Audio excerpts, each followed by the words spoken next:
In the face of a terrorist offensive, Iraqi security forces have proven unable to defend a number of cities, which has allowed the terrorists to overrun a part of Iraq's territory. And this poses a danger to Iraq and its people. And given the nature of these terrorists, it could pose a threat eventually to American interests as well. Now, this threat is not brand new.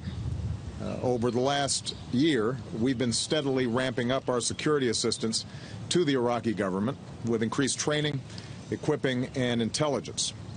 Now, Iraq needs additional support to break the momentum of extremist groups and bolster the capabilities of Iraqi security forces.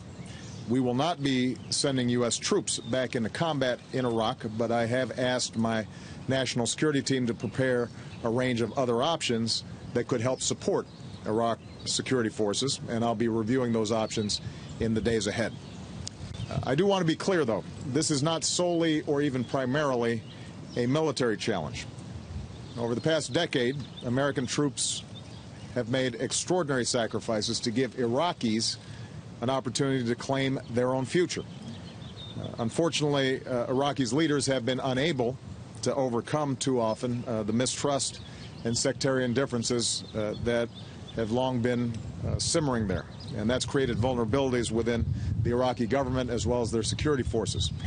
So any action that we may take to provide assistance to Iraqi security forces has to be joined by a serious and sincere effort by Iraq's leaders to set aside sectarian differences, to promote stability, and account for the legitimate interests of all of Iraq's communities, and to continue to build the capacity of an effective security force.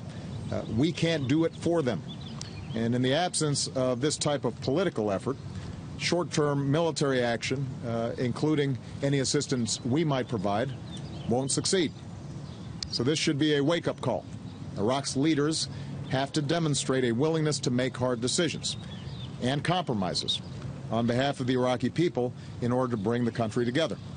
In that effort, they will have the support of the United States and our friends and our allies.